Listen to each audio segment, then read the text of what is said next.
Իսրայելը ճանաչեց հայոց ցեղասպանությունը։ Ինչու հենց հիմա։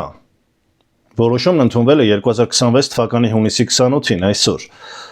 եւ այդ երկրի կառավարությունը միաձայն հավանություն է տվել հայոց ցեղասպանության պաշտոնական ճանաչման բանաձևին։ Սա իհարկե պարզապես պատմական կամ մարդասիրական ժեստ չէ, այլ Իսրայելի եւ Թուրքիայի միջև խոր աշխարհաքաղաքական հակասությունների գագաթնակետն է, որի մասին հիմա մանրամասն կխոսենք։ Ճիշտ է, բարեկամներ, հիմա շատերս կասենք, դե Իսրայելը Հոմեր Սիրուն աշկերի համար չի ճանաչել, Թուրքիայի հետ խնդիրներ ունի դրա համար, բայց դա կարևոր չէ։ Ես որպես հայ իմ շնորհակալությունն ու երախտագիտությունն եմ հայտնում Իսրայելին եւ հրեական ժողովրդին պատմական ճշմարտությունը ճանաչելու եւ դատապարտելու համար։ Սա քննարկման ենթակա չէ, բայց մենք այո իհարկե հիմա կքննարկենք, կհասկանանք աշխարհաքաղաքական մոտիվները, բայց պետք է մեկը մյուսից հստակ տարբերակել։ Դուք նույնպես կարող եք ձեր կարծիքը արտահայտել այս տեսանյութի մեկնաբանություններում, սիրելի բարեկամներ։ Իհարկե, մինչ այդ էլ Իսրայելում փորձեր էին արվում ճանաչել հայոց ցեղասպանությունը, բայց հրեական պետությունը մշտապես նահանջում էր, երևի թե հասնելով Թուրքիայից որոշակի զիջումների։ Եթե հիմա նա ճանաչում է ցեղասպանությունը, նշանակում է, որ թուրք-իսրայելական հարաբերությունները հասել են կրիտիկական անդառնալի մի կետի։ Եկեք հիմա հասկանանք, թե այդ ինչ սև կատու է անցել Թուրքիայի եւ Իսրայելի միջև։ Նաեւ հասկանանք, թե որքանով սա կարող է մի կողմից օգտակար լինել Հայաստանին, երբ Հայաստանի այսօրվա իշխանությունները չեն վարում ցեղասպանության միջազգային ճանաչման քաղաքականություն եւ ընդհանրապես ցանկանում են Թուրքիայի հետ հարաբերություններ կարգավորել։ Իսկ մյուս կողմից կարող է արդյոք բարդություններ առաջացնել Թուրքիայի եւ Իսրայելի հետ սերտ կապեր ունեցող Ադրբեջանի միջև։ Ադրբեջանն է հիմա հայտնվում երկու քարի արանքում։ Ճիշտ վարվելու համար երբեք ուշ չէ։ Այդ պատմական քվեարկությունից հետո հայտարարել է Իսրայելի արտաքին գործերի նախարար Գիդեոն Սաարը։ Այժմ բանաձևի նախագիծը կներկայացվի Քնեսետի լիագումար նիստի քվեարկությանը Իսրայելի խորհրդարանի։ Օսմանյան կայսրության գոյության վերջին տարիներին հայ ժողովրդի դեմ իրագործված ցեղասպանության ճանաչումը ինչպես բարոյական, այնպես էլ պատմական պարտք է, գրել է Twitter-ի իր էջում Սաարը հայտարարելով բանաձևի ներկայացման մասին։ Նա նաև հավելել է. մենք պետք է վճռականորեն դատապարտենք պատմական ճշմարտության ցանկացած ժխտում, նվաստացում կամ խեղաթյուրում։ Իսրայելի արտաքին գործերի նախարարությունն իր հայտարարության մեջ հավելել է, որ չնայած ցեղասպանությունը ստացել է լայն փաստագրական հաստատում, այն ենթարկվել է եւ ենթարկվում է ժխտման եւ նվաստացման ինստիտուցիոնալացված արշավի, որը առաջին հերթին իհարկե գլխավորում է Թուրքիան։ Սա է այսօր պնդում Իսրայելը։ Երկու երկրների հարաբերությունները, սիրելի բարեկամներ, Թուրքիա եւ Իսրայելի խիստ լարվել են 2024 թվականից ի վեր։ Հիմա արդեն հասկանում ենք նախապատմությունը այս որոշման։ Հատկապես Պաղեստինի եւ Գազայի շուրջ ստեղծված ռազմական գործողություններից հետո։ Թուրքիան միակողմանի աջակցում է պաղեստինցիներին, Իսրայելին մեղադրելով Գազայում իրականացրած ցեղասպանության մեջ։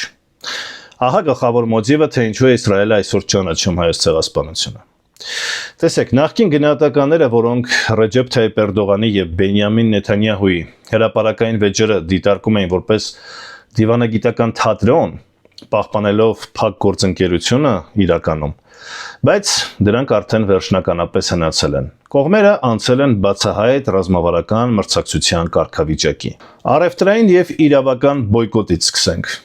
Թուրքիայի կողմից 2024 թվականի մայիսին Իսրայելի դեմ սահմանված ամբողջական առևտրային էմբարգոն շարունակում է գործել մինչև հիմա։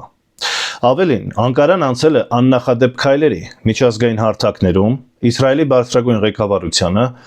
ռազմական հանցագործությունների մեջ մեղադրելով։ Այս առումով Թուրքիայի եւ Իրանի դիրքորոշումը նույնն է Իսրայելի հարցում, նրանք կարելի ասել դաշնակիցներ են։ Գաղափարական ճակատում Էրդողանը բացահայտորեն աջակցում է Համասին եւ Իսրայելին մեղադրում Գազայում իրականացրած ցեղասպանության մեջ։ Անկարան ակտիվորեն մասնակցում է միջազգային դատարանում Իսրայելի դեմ ներկայացված հայցերին։ Միջադեպեր են գրանցվել ծովում եւ տարածաշրջանում Իսրայելի եւ Անկարայի միջև։ Նրանց հարաբերությունները սրվել են միջերկրական ծովի արևելյան հատվածում եւ Կիպրոսի մոտակայքում։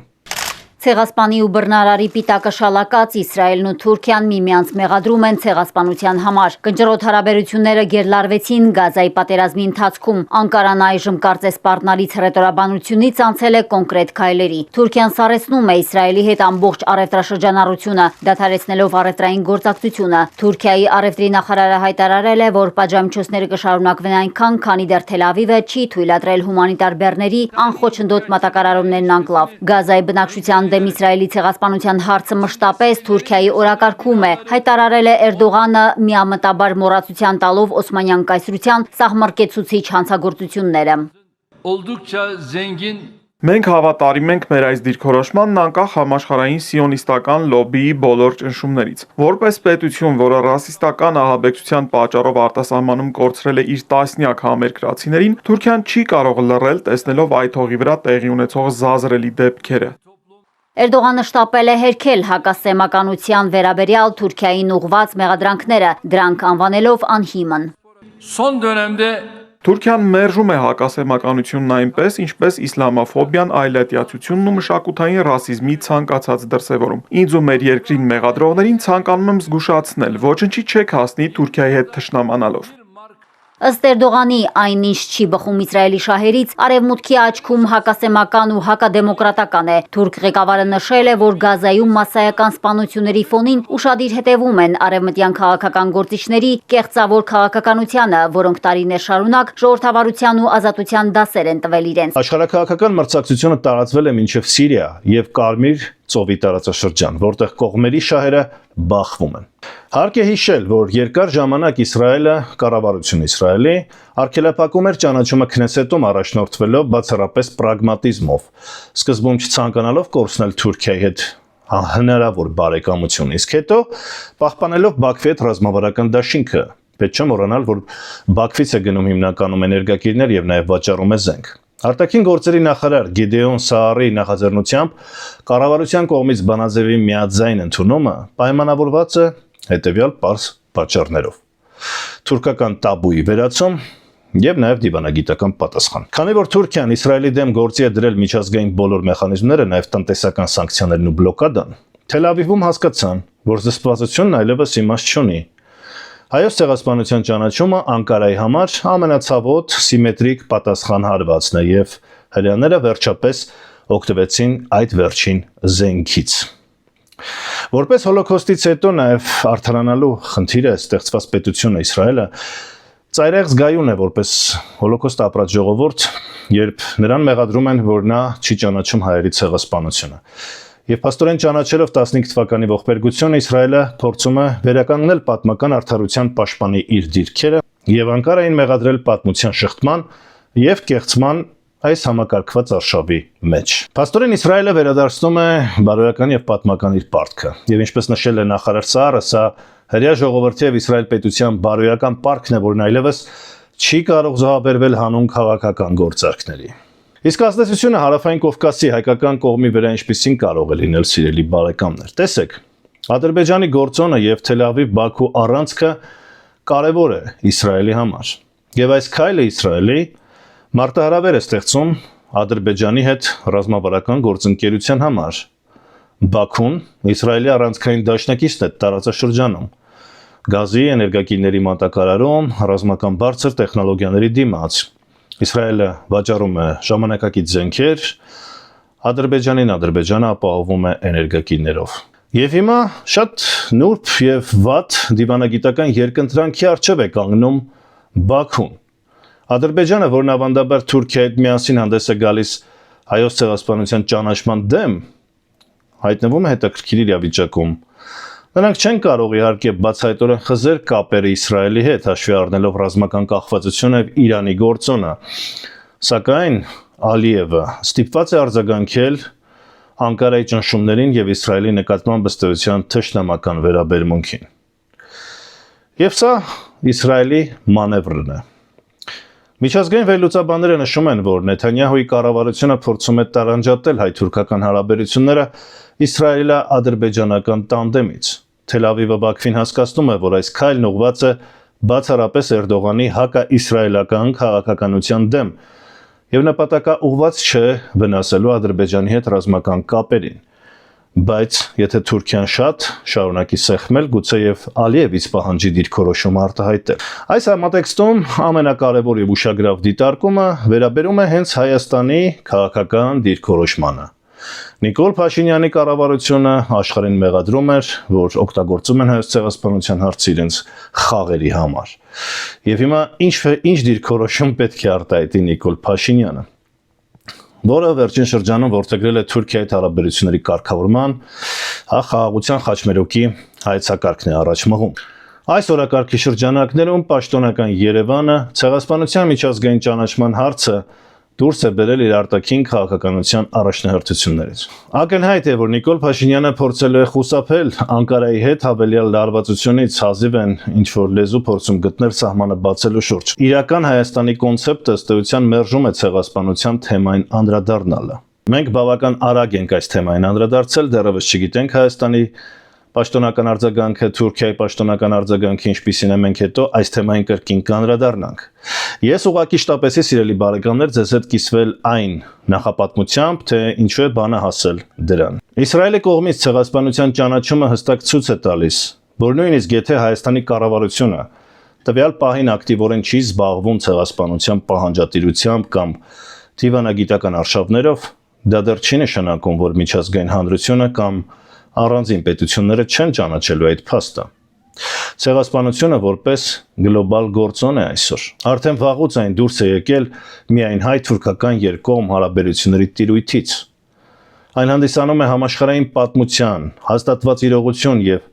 խոշոր պետությունների ձեռքին աշխարհաքաղաքական լուրջ գործիք։ Իսրայելի քայլը ապացուցեց, որ պատմական արդարությունը կարող է դառնալ քաղաքական գործոն անկախ Հայաստանի ընթացիկ տակտիկական քայլերից։ Հայաստանի եւ հայության տեսանկյունից այս իրավիճակից կարելի է անել մի քանի հիմնական հետևություններ։ Գործիքակազմի ընդլայնում, բայց զգուշության անհրաժեշտություն։ Իսրայելի կողմից ճանաչումը բարոյական մեծ հաղթանակ է եւ լրացուցիչ հարված Թուրքիայի ժխտողական քաղաքականությանը։ Սակայն հայկական վերլուծական դաշտը պետք է հստակ գիտակցի, որ Իսրայելն այս քայլին գնացել է ոչ թե հայամետության պատճառով, այլ սեփական ազգային ու անվտանգային շահերից ելնելով Թուրքիային հակազդելու համար։ Ստեղծվել է մի իրավիճակ, երբ աշխարհի խոշորագույն պետությունները, ներառյալ ԱՄՆ-ն, Ֆրանսիան, Ռուսաստանը, իսկ այժմ նաև Իսրայելի կառավարության մակարդակով պաշտոնապես ճանաչում են հայոց ցեղասպանությունը։ Ինչը թույլ չի տա Թուրքիային վերջնականապես փակել այս էջը անկախ Հայաստանի ներկայիս իշխանությունների կրավորական կամ զուսպ կեցվածքից։ Իսրայել-Թուրքիա հարաբերությունների վատթարացումը եւ Իսրայելի մերձեցումը հայկական օրակարգին կարող է անուղղակիորեն ազդել Հարավային Կովկասում ուժերի հավասարակշռության վրա։ Եթե Ադրբեջանը ստիպված լինի ընտրություն կատարել Թուրքիայի եւ Իսրայելի միջև, դա կարող է թույլատրել թուրք-ադրբեջանական տանդեմի միասնական ճնշումը Հայաստանի վրա, ինչը մեզ համար կարող է ստեղծել մանևրելու նոր հնարավորություններ։ Սիրելի բարեկամներ, եթե ձեզ համար կարևոր է այն, ինչ ես անում եմ, եւ դուք ցանկանում եք, որ Progress նախագիծը մնա բացարձակ անկախ, օբյեկտիվ ու շարունակի խոսել այն թեմաների մասին, որոնցից շատ-շատերը խուսափում են, ինձ անհրաժեշտ է ձեր ուղղակի աջակցությունը։